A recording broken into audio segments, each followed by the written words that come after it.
Hello, my name is Jessica Mayer, and I'm the Director of Affairs at Never Again, Colorado. Hi, I'm Madison Rose. I'm the Vice President of Never Again, Colorado, and I would like to welcome you all to the gubernatorial debate. Thank you so much for coming, and thank you to all of our candidates for participating in this debate. We would like to start with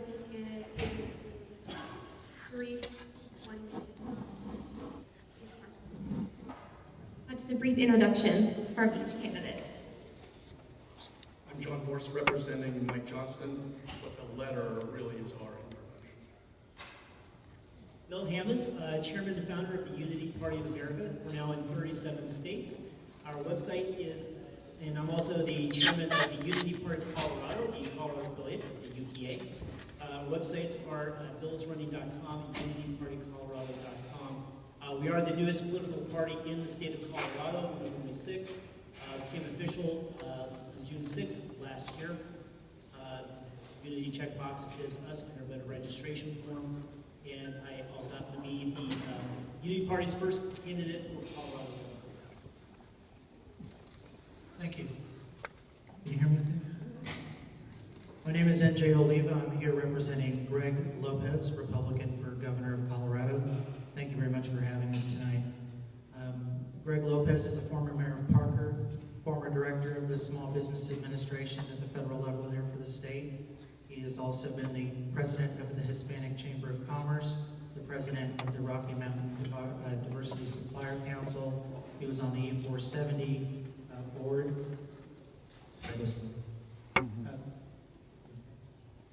All right, I don't want to talk too fast. People tell me I do that all the time, so raise your hand if I start blabbing. He's a strong conservative, and I know that tonight that might not float over with the group that we have here today, but I have to tell you that I'm also a friend of Greg, as well as his campaign manager and policy communications person, and so I'm going to do my best to jump over both sides of the fence as myself and as an advocate for him, but I believe he has got a great vision for our state, and so be patient with me, and I thank you very much.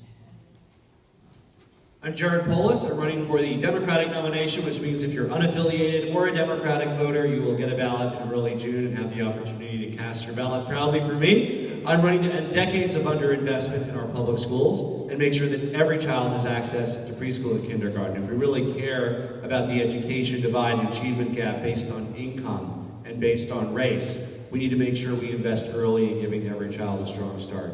I have a plan to get our state to 100% renewable energy by 2040, and I'm proud to have the support of the Sierra Club. And we'll be an important partner, building at the local, the city, and county level to build towards that goal of 100% renewable energy. I've started and ran schools to serve at-risk kids. I've started small businesses, and I've taken on Trump in Washington, and I'm ready to take him on as your next governor for an inclusive vision for our state. Good evening, everyone. I'm Carrie Kennedy, Democratic candidate for governor.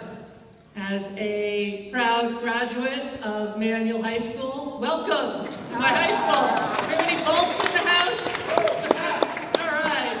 I appreciate you all being here, and I especially want to call out the leaders in this community with the Never Again movement, with the Moms Demand Action movement, for all of you who are advocating for better and stronger gun safety laws in this country. We have all been horrified by the shootings that are occurring with our children as targets, as the mother of 2 teenagers.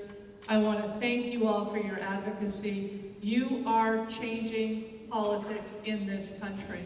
And we're going to move forward to make sure that we ban the weapons of war that are slaughtering our children. So thank you all so much for being here. There are 3 things I think we need to do here in Colorado. First, we need to make public education our state's #1 priority. It doesn't make any sense that we have the top-ranked economy in the country and our investment in education ranks at the bottom among states. As your governor, I will lead to permanently reform our Tabor Amendment so we can finally fund our schools.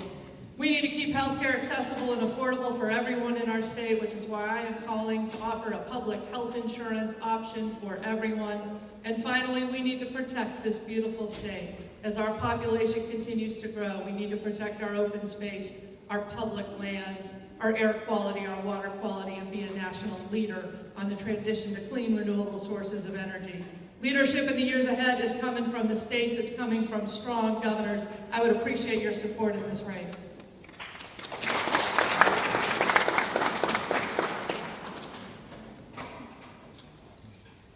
Scott Helter, Libertarian candidate for governor. We are the only, right now, we are the third party of this nation. We are in all 50 states. And finally, as of the last 2 years, we're actually getting representatives in the state houses across the state elected, which is a big jump for us. We, as a party, are basically believe in limited government, and we also basically believe in social liberty. We're very liberal on social issues and very conservative on fiscal issues. That's just the state of the party. If elected governor, I only have a few goals. One is to increase the water volume in the state river system by 1/3 to 2/3. My other one is to stabilize para and to allow people, if they want, to opt out of Social Security and get a bigger paycheck. Thank you for your time.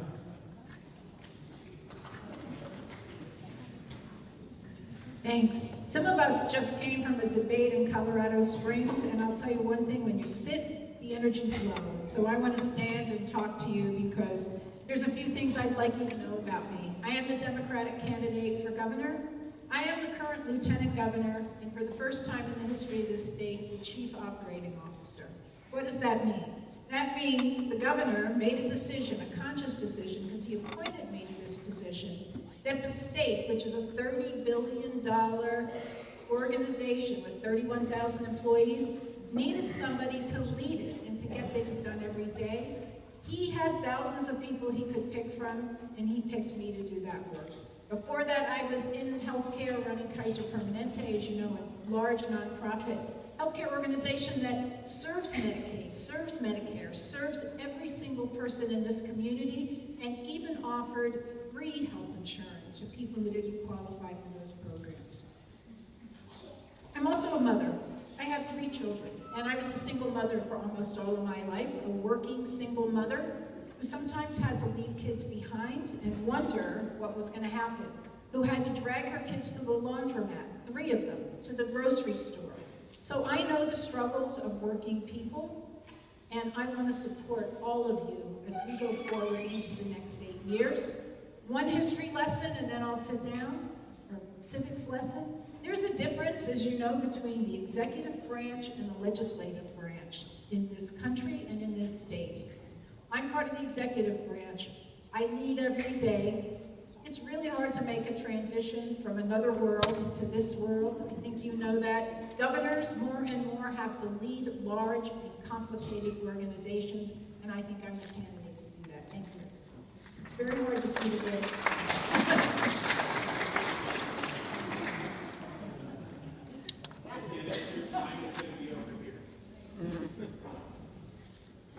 Thank you so much. All right, we're going to begin with the first question of the evening, and that is, what would be your top 3 priorities as governor?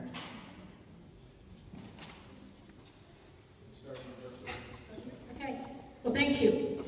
As I said, my career has mostly been in healthcare, and I think healthcare has to be a top priority. We're all afraid of losing it. It won't be there when we're older. We're afraid because it's unaffordable and we don't know anything about it. And I have fought for years to try to make sure that healthcare is affordable and accessible. And when the President and Congress tried to take away health insurance for millions of people in America, I stood up and pushed back on it. The second is housing. And I've been talking about housing for more than 2 years.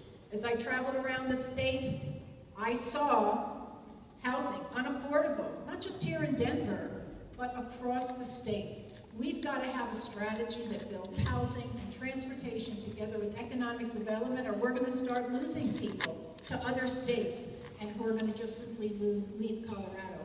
My third priority is education. I'm a product of the public schools. My teacher and my son and my sister are teachers, and I will fight for you for adequate funding for public education.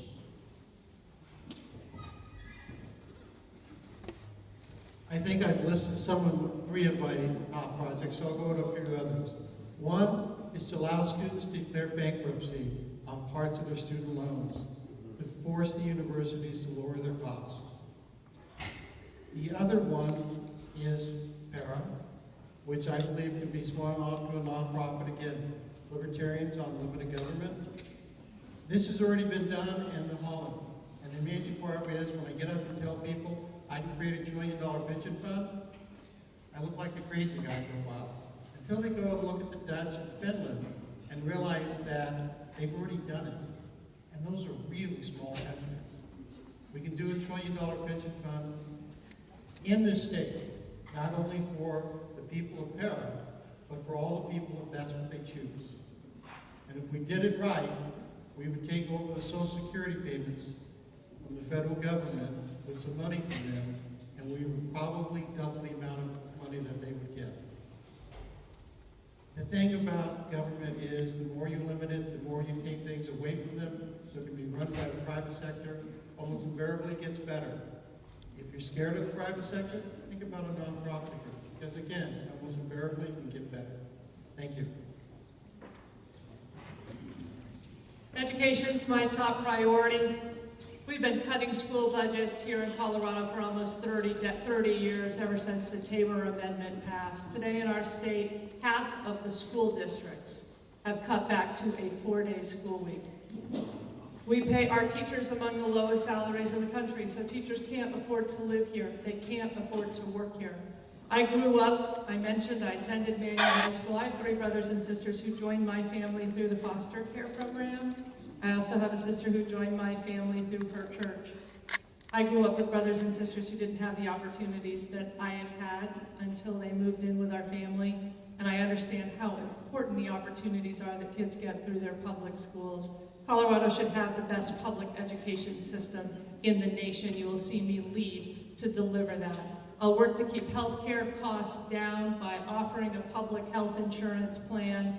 And finally, my third priority is managing and addressing the impacts of growth.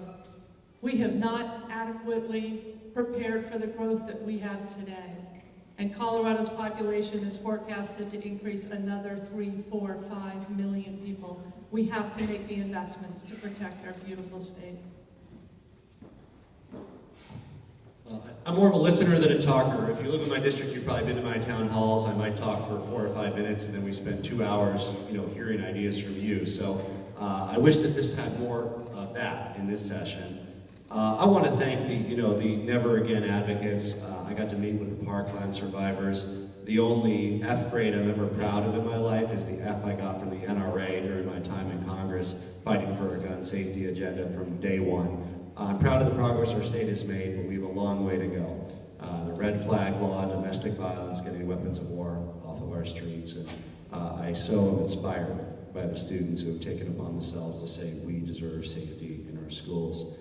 I have a plan for 100% renewable energy by 2040 or sooner. We can't afford to wait on climate.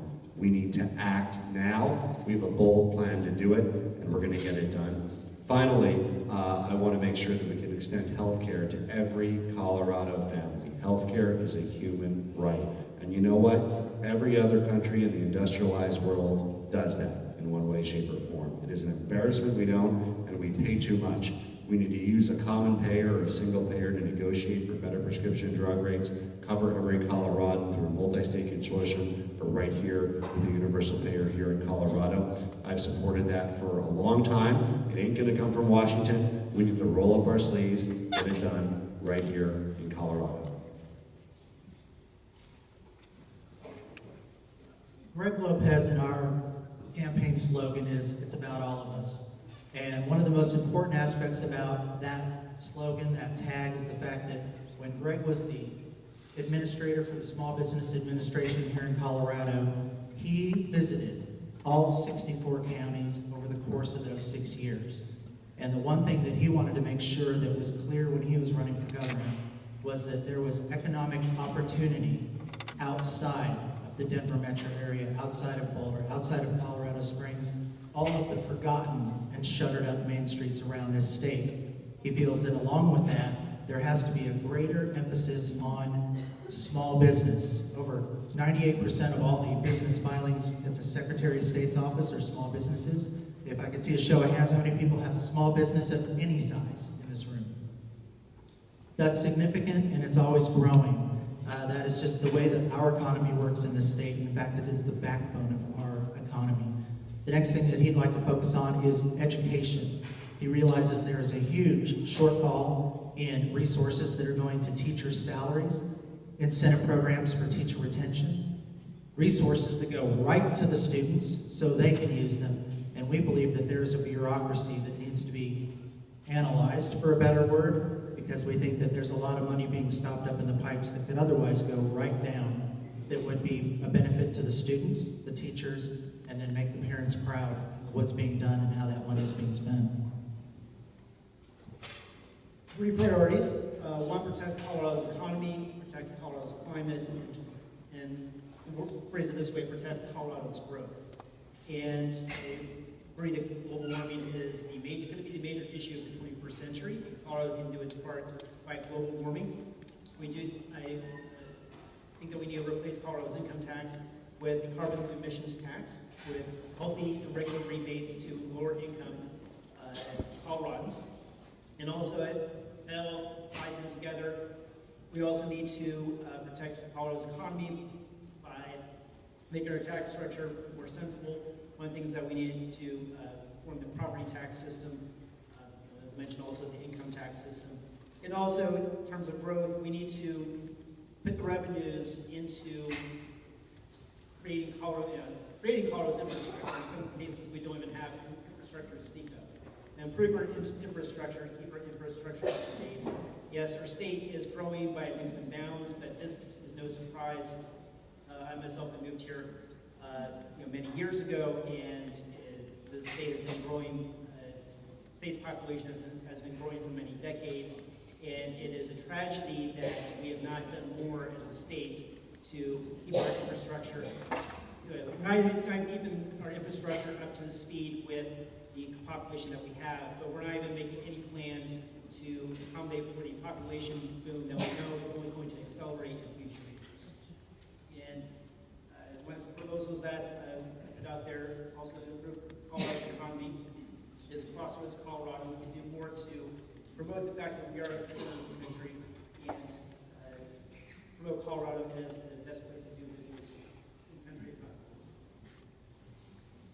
So Mike Johnston would agree with every one of those priorities, but he understands the first thing we have to do is fix Tabor, because without any additional resources, we can't pay teachers more. We can't invest more in schools. We can't invest more in roads.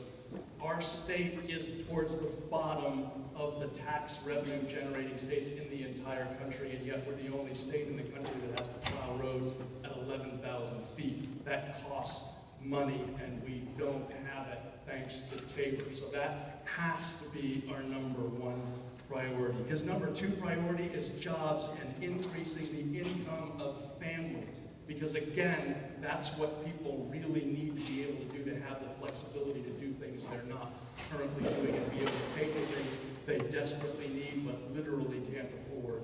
And finally, when you talk about being able to afford things, healthcare and housing are hugely important issues that we have to figure out, as has been mentioned, how to reduce healthcare costs and how to make sure that Colorado stays affordable for every family that's been here for generations, as well as those families that are moving here because it is the greatest place in the country. Thank you, candidates.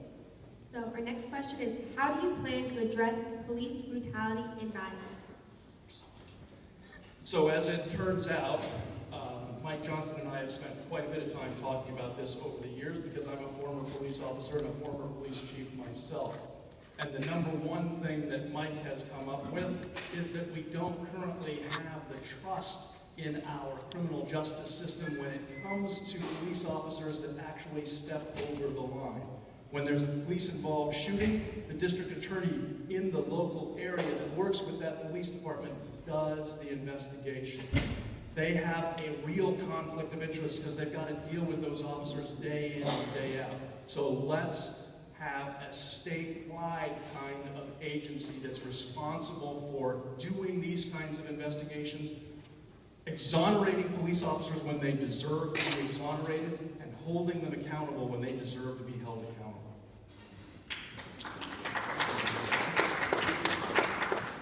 Body cameras. Colorado does not mandate statewide body cameras, and that should be a law, that every police department, sheriff's office should have body cameras mandatory, and they should be put in place immediately. And of course, that is a mandate. It should be a funded mandate. We should provide funding for these body cameras. It often, right now, it takes supposedly takes many years to implement a body camera program for any given department. That should be accelerated. One that will, I think it will prevent instances of police brutality and police misconduct, but also it will help restore trust in our law enforcement and in our criminal justice system. The vast majority of the day-to-day doings of our law enforcement is perfectly within bounds, perfectly professional, and I think body cameras will just document that. And of course, when anyone, police or suspects, what have you, are being observed, everyone tends to behave more appropriately than they might have. I have to agree with my two friends on the right. Those are two of the items that we've talked about in the past.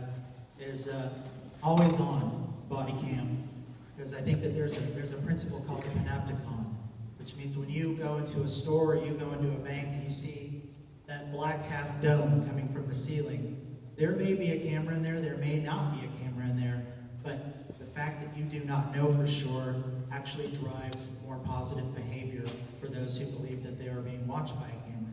So I absolutely believe that our campaign has been talking about always on body cameras, and then more importantly from a human aspect, that's the technology side. The human aspect has got to be community outreach and building a better relationship, just like any of us up here would do with each other, or what you would do in your own neighborhood when you go home. There's just nothing more important in this world than a relationship, and there's nothing more effective to getting something done than partnerships. And that partnership has to take place between law enforcement, it has to take place between the community. And if that means putting certain officers in certain areas for a certain amount of time so a relationship can be built, then you can really have a friend and just not a rotating car wherever it is that you live. So that's a very important aspect of our view on police brutality, keeping everybody honest and making sure that relationships are built to last. This isn't an honest discussion unless we talk about race. Communities of color are disproportionate, both the victims of police brutality and the victims of violent crimes. We need to look at all of our laws from that lens, including our drug laws, and address the long tail of discrimination in both sentencing as well as within the legal structure itself. We have to avoid and combat the mentality of blaming the victim and make sure that we empower our communities of color to make sure that we don't have this long tail of disparate sentencing and disparate impact. I support body cameras. I support criminal justice reform. We can't afford to criminalize mental health issues. We have too many people that are simply dealing with mental health issues in our prisons. When I talk to the Jefferson County Sheriff, the Boulder County Sheriff, they say a good third of what they're dealing with in our prisons could better be dealt with through preventative and ongoing mental health treatment. We have a long way to go. I have a full platform around civil rights and social equality on my website at polisforcolorado.com. But we have a long way to go till we can end abuses within the police force and in the broader civil society based on race and based on economics. So police brutality has got to stop. Communities of color have faced discrimination and inherent bias in the criminal justice system for decades, from over-policing to arrests, to sentencing laws, to racial profiling, and the result of that is that we have seen a highly disproportionate impact of policies that hurt communities of color throughout our criminal justice system.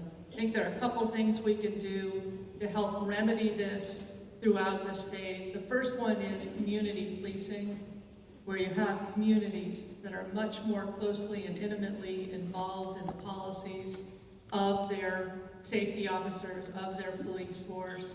And the second is having co-responders, a mental health professional who is paired up with our police officers, so that as they're out on the street and they're encountering people who are in a mental health crisis, rather than arresting them and sending them off to jail, that you're addressing the underlying issue of why the police have been called to intervene.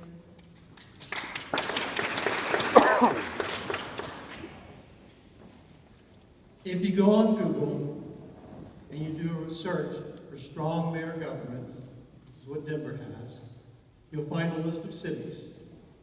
And then go and search out police brutality, the counties and the cities that have the highest ones. And they are all the same cities. What we have here is a lack of power by the people. And the simplest way to solve this problem is to make the police chief an elected position. Because instead of having his finger up, wondering what's going on with the mayor, he's going to have his finger up, wondering what's going with the people. And if you think this is not true, go to any county next to a strong mayor city system that has a large amount of police brutality, where the sheriff is elected, where other people are elected, they almost have none. That's where we want to get it, is down to the almost none part. And I will tell you right now, it sounds a little radical because we've never done this, but it's the simplest solution. So I'm running for governor, and I don't think anybody else up here is. Now, I want you to like me. I want you to understand my values, and my values are absolutely. Much of what is going on in this state is about a mental health crisis. But the governor doesn't run the police force in any city or county. The governor has something called the Colorado State Patrol. Basically, we're watching cars driving too fast, and we're doing some other things around marijuana. The governor does appoint judges. The governor needs to make sure that the judicial system is fair. The governor does have a bully pulpit and the ability to pull people together, but much of what you've heard on this stage is not in the direct line of control of the governor. My promise to you is not to talk about things that I have no control over, that just sound good, but is to work collaboratively with everyone in the criminal justice system and try to impact what is a tragedy. Because at the end of the day, we do run our prisons, and we know they're overcrowded. They're not places where we're pushing enough people out back into the world and back into jobs, and that is my commitment to you.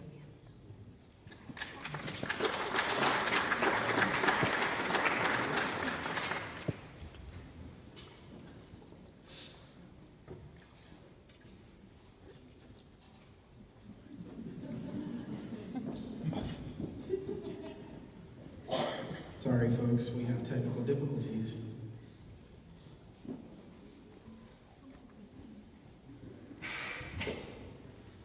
We're just going to pass this working mic to the rest of the candidates in reverse order. Okay, thank you so much. I want to let you all know that this next question, you'll get 30 seconds to respond, and then we'll be moving on to our lightning round questions and take questions from the public. So our next question is, how do you plan to improve the safety of children in schools in Colorado that are infringing on the First, Second, and Fourth Amendment rights of Coloradans?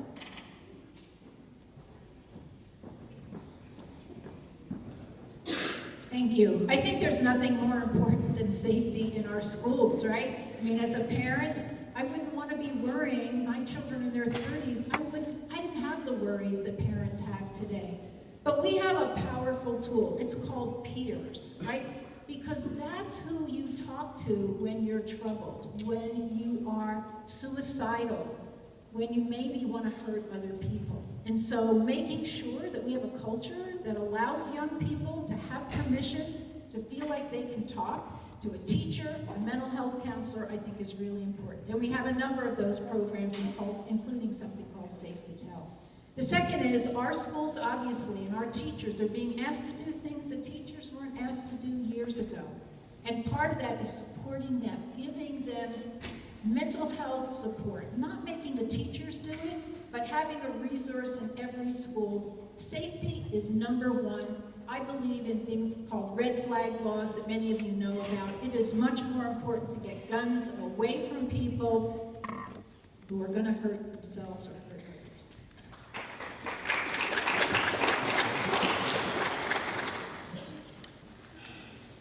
Would it surprise you to learn that in the 1920s, a man predicted the start of school shootings? You probably knew him. He was William June Bryan. You probably know him from the Scope trials. That's what he became most famous for. However, after he got grilled by Clarence Darrow, he actually got a chance to respond on his own. And he killed Darrow. Darrow represented Leopold and Loeb. And what he pointed out was their belief system made it possible for them to kill another human being. I tell you right now, when I was growing up, nobody thought of a school shooting, it didn't happen. And suddenly it came upon us, and I think we have to look at our culture and say, what are we doing wrong? I can tell you one of the things, my pet peeves, which is self-esteem training. But the problem is, the people with the highest self-esteem are psychopaths and the people in prison. I prefer to teach more traditional. Courage, honesty, respect. I think you'll find that will work just as well. We need to ban military-style assault weapons. And all devices that convert a standard firearm to a military-style weapon of war, like bump stocks and like silencers. We need to pass a red flag law so that people who know someone who is a risk to themselves or somebody else, if the authorities can remove their guns. We need to enforce our background checks so that people with criminal histories, people with restraining orders, people with a history of domestic violence cannot get their hands on a weapon and harm our children. We need to make sure that we have counselors in every school. I hear too often around this state of counselors that are working in 4 or 5 different schools with 400 kids in each school. Children need somebody that they can talk to. And oftentimes, we often know that when a student is struggling, if we have a counselor who is available to them. Finally, we need to make the investments in our school infrastructure. I helped develop the program that's rebuilding hundreds of schools around the state where we can swipe keypad students in through one entry and access where somebody can see who's coming and going in and out of that school. That's basic safety. Let me start by saying that under Governor Polis, we're not going to arm teachers. Having more guns on campus will make things worse. I absolutely support the red flag law, getting weapons of war off of our street, the nexus between domestic violence and gun violence. We need to do more to prevent people with temporary restraining orders from accessing guns. And we also need to broaden the discussion around counselors and mental health. We need to do a better job in our campus environments, making sure that we have early identification and ongoing treatment for kids that are dealing with trauma or have mental health related issues, right? We also need to make sure that we recognize that one of the biggest causes of trauma is poverty in our state and in our country. And that's why we need to do more to help build wealth, to provide affordable housing, to make sure that families have the resources they need to escape the vicious cycle of poverty. I also want to make sure that we have the physical infrastructure in place for safe schools, not just for mass shootings, but for fire, but for other events that can always cause a disaster. We need to think ahead and make sure that we build in both the physical mechanisms and the drills and procedures to safely and promptly evacuate campuses. I was waiting for my opportunity to be unpopular, and here it is. I am not, and this campaign is not for red flag laws, especially not in the way that we've seen them in this last legislative session. As the questioner had framed it, it doesn't violate the First, the Second, or the Fourth Amendment. And that didn't happen with this bill that recently went through the Colorado legislature and was killed. But I believe that there should have been more focus placed on SB 270, which the sponsors of the red flag bill ran to with 6 hours left in session to try to merge SB 270 with HB 1436, just to try to get it off life support and passed. But the other problem with this red flag bill is it was introduced with 10 days left in the session, and it wasn't really paid attention to until 48 hours before session was ended. So if the bill is that important, it needs to be designed carefully, it needs to be assembled carefully, and it needs to be built to last. We don't want to have a victory lap and then have a court 1 year later say, can't have it, sorry. I believe in safety laws, as does Greg, but it has to take constitutional principles into account, otherwise the bill will not pass through the courts, and it won't serve any purpose whatsoever. The other thing that I think that we're very strong about is fortifying our schools. We have to make safer schools. There has to be more resources available to protect the schools in the exterior. We have to use the program. There's a program right now, if I may real quick, and so sorry, Tay. Senator Gardner just offered a bill up that said... I'm sorry, but your time is up. Hey, hold on. I'm sorry, y'all, but I don't care if you disagree with what he said, but at the beginning we said we respect all Vatican's, and we will neither do jazz hands or show signs. So we're asking you to respect somebody that came out here to actually be here with us, even if you disagree with their opinions. I'm sorry, but the time is up. We're moving on to the next candidate. Yes, sir. Thank you. Thank you. Fortify schools. Okay. It would be very nice if we could ban AR-15s and make other reforms. Would that be an uphill battle? That would be putting it mildly. Two things about the two most recent shootings, mass shootings. One, there are a lot of, not necessarily this shooting from yesterday, but definitely the Parkland shooting in Florida, there are a lot of signs that were completely ignored by the FBI. One of the things we can do, now this of course is a federal issue, but one of the powers that the governor does have is to appoint interim U.S. senators, and he as governor, one of the litmus tests of a U.S. senator, would you support making a radical reformation of the FBI, possibly doing away with the FBI, and instituting a process, hear me out, instituting, reforming our federal system to where we are proactively, closely monitoring all social media and other forms of expression, Sorry, but your time signs is up. of potential mass shooters. Thank you. Thank you. Congressman Polis and Treasurer Kennedy got it right, but Mike and I spent, each of us, 7 years in the state legislature, overlapping 5 of those years.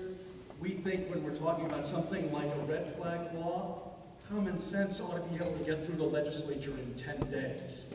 So he supports that completely, and I also think the other thing he would say if he was here right now is, let's keep in mind what the Second Amendment actually means. It was interpreted by Justice Scalia, one of the most conservative justices on the Supreme Court. He said it means you can have a handgun in your home to defend yourself.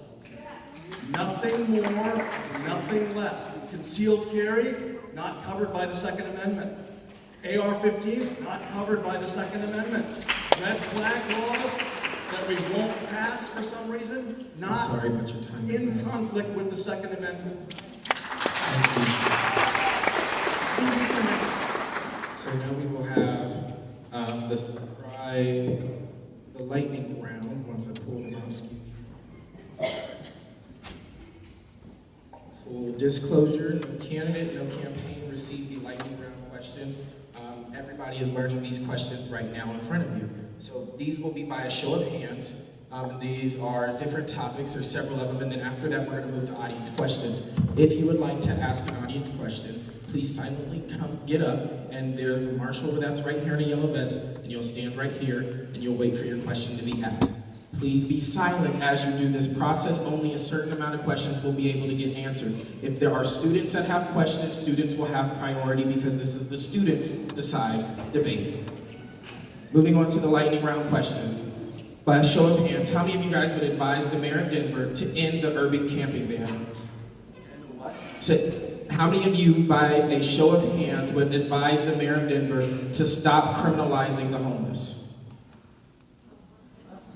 in the urban camping ban. So the urban camping ban criminalizes people in the city and county of Denver for being homeless and sleeping in parks or public spaces. How many of you, by a show of hands, would support or advise the mayor to end the urban camping ban in Denver? Please raise your hand.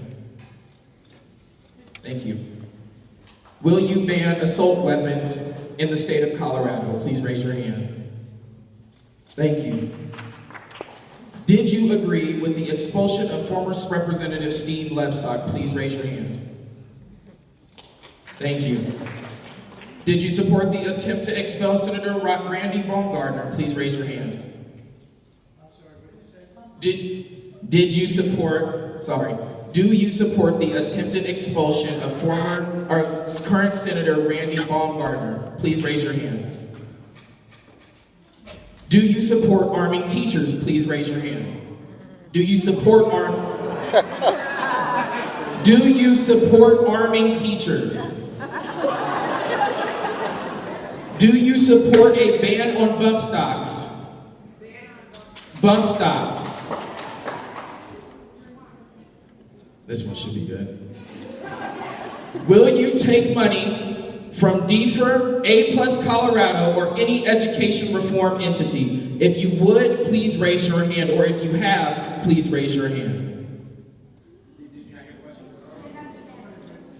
Okay. Will you take money from DFER, A+ Colorado, or any education reform entity? Okay. Is climate change real? Yes. Raise your hand if you agree, go if you don't. Okay. Do you support young people getting into politics?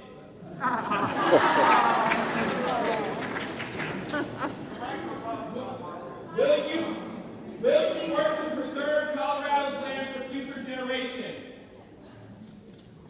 Will you be an ally to the LGBTQIA+ community? Yes. Do you support the death penalty?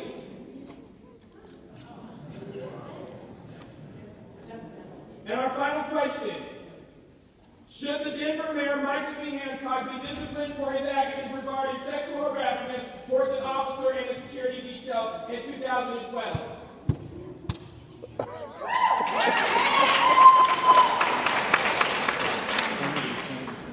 Let's move on to, can you hear me now?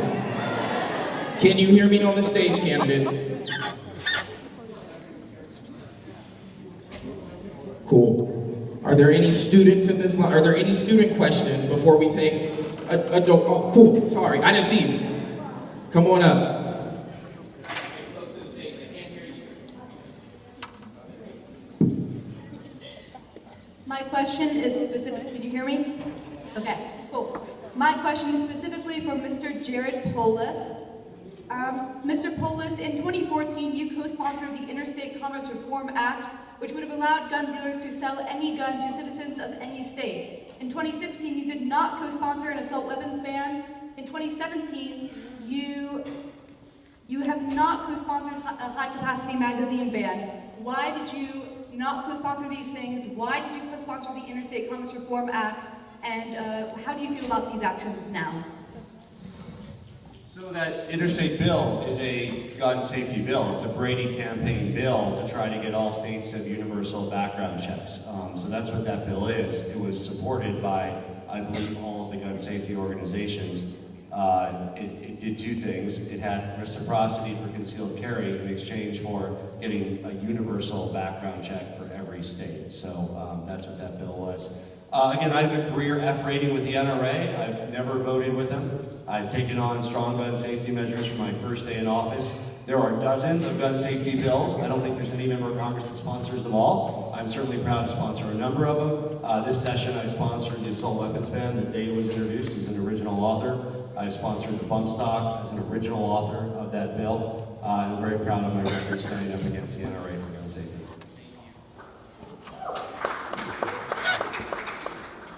Come on down. Game show.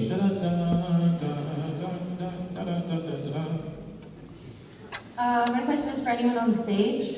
I'm here on behalf of my friend, Gisela DeHaro. When she was 6 years old, she lost her dad. he was murdered. And it wasn't an assault rifle, it was a handgun.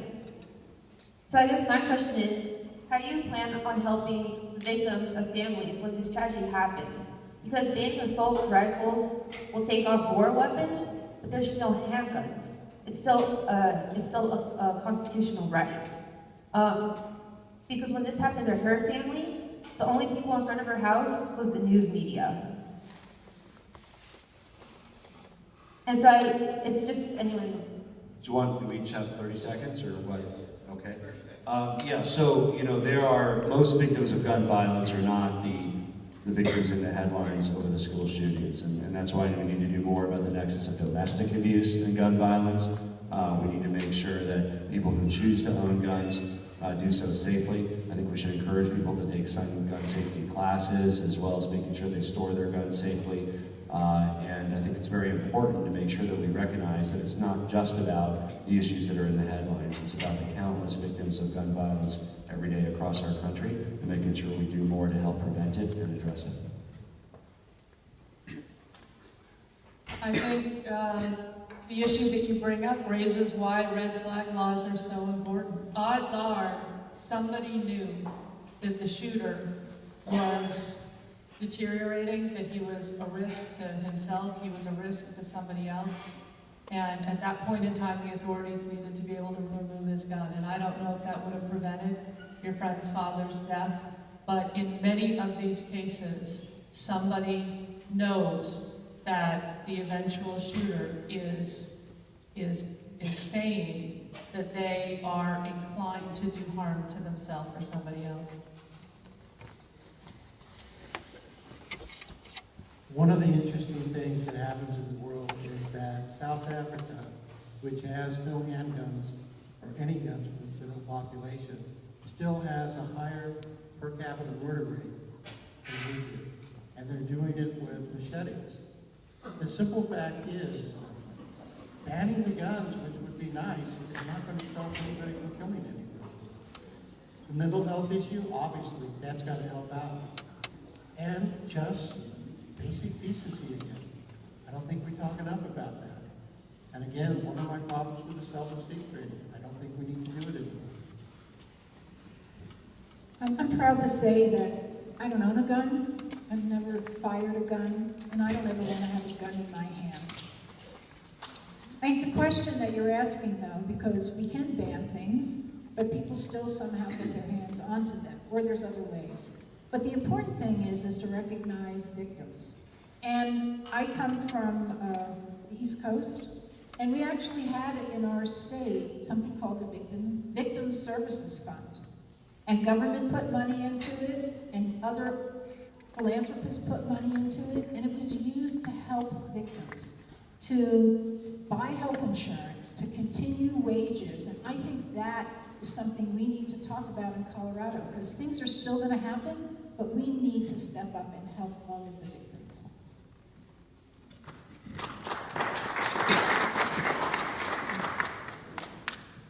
Senator Johnson would agree with just about everything that's been said here. I don't know that he would go along with the machete thing, but the rest of it I think that he would.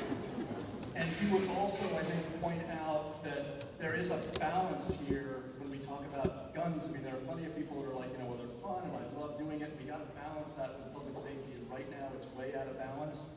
And the Lieutenant Governor is right. There are, even in Colorado now, these victim funds. They're administered generally at the local level with the local police departments. And so those are important and need to still be important. And we just need to be there, as you're suggesting. I mean, only the press shows up. That's not great. The rest of us need to show up.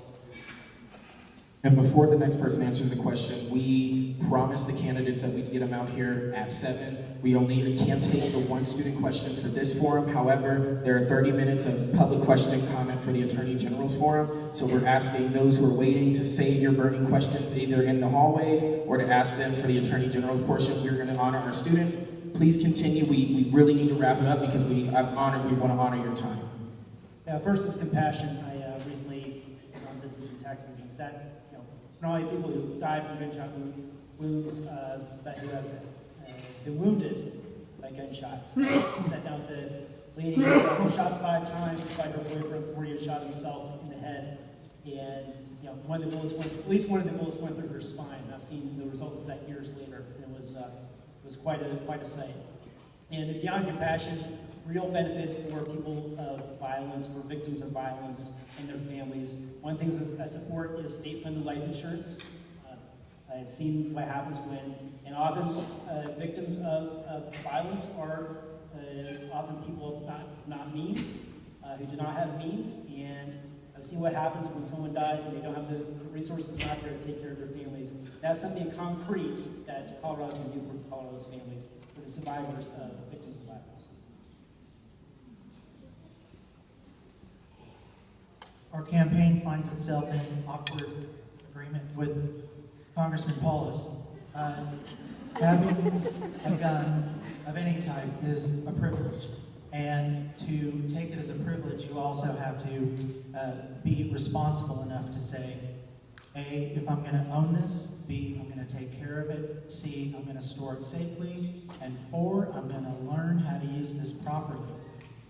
It's like any other tool that you would use in your life. And the one thing I was going to say to Tay tonight is I appreciate everything that Never Again Colorado has done, and the First Amendment is really just on display here with your group tonight and the efficiency of which you have organized, you've associated, you've expressed yourself, and you have come up with a cause, and it's fantastic.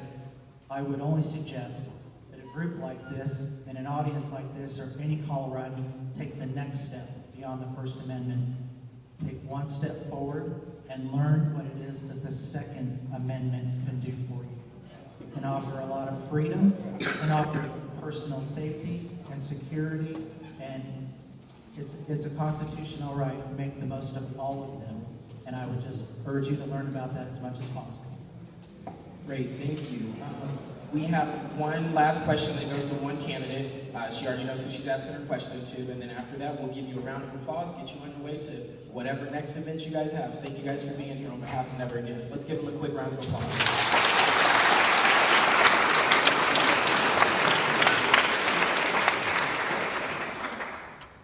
My question is for Greg Lopez. Why won't you support red flag laws? A red flag law would have protected my friend Emma, was murdered days before her 11th birthday. That was a decision that was not made capriciously. It was a very difficult decision to make. And before we came out against HB 1436, we read the bill 16 times. The title of the bill, there was nothing wrong with the title. The summary of the bill, there was nothing wrong with the summary. Where it got way off the road was all of the provisions that all laws come down to ultimately, which are the little mechanisms that make it work. There were so many egregious violations that went against personal property rights, that went against the Second Amendment, and went against due process. We knew that if this bill were signed into law, and people and lawyers we've talked to since, they said the courts would have struck it down in the period of about 18 months to 2 years. That's how poorly written it was done. That's why we would support safety bills of any type that are designed and assembled to last. We don't want to raise anybody up and say, what a great law we've passed, only for us to fall after the court strikes it down. And that bill was ripe for being deflated, and that's why we came out against it. Very difficult, but I am our campaign is very sorry for your loss. Thank you, and before we get out of here, well, move on to our next portion, and then we'll hear from Jenna Griswold, who's running for Secretary of State. We want to be able to say this in front of candidates, is that we thank you guys for coming, and we held a town hall 2 months ago, or a month ago, and we invited Senator Cory Gardner and Congressman Mike Kaufman. They refused to show up. These candidates did. They all showed up no matter what party they represented. They showed up, they listened to students is most important. These candidates were here. There was a debate in Colorado Springs and came all the way up here. So aside from that, Never Again is putting together an initiative to send 6 students to Cory Gardner and to Mike Kaufman in Washington, D.C. And so, if any of you have been to Reverend Tyler's church at Shorter, we need you to give 10% of anything to make sure these kids can go to Washington, D.C. So if you would like to help make sure these kids go to Washington, D.C., you can put cash in here, or you can write a check to Never Again Colorado. Let's send these kids to go hold their federal officials accountable. The donation box will be up here. There will be a 5-minute, there we go. Look, there it is. There will be a 5-minute intermission. We ask that you stay, because next up, you'll hear from Jenna Griswold, running from Secretary of State, Representative Joseph Salazar, running from Attorney General, and Phil Weiser, running for the Office of Attorney General.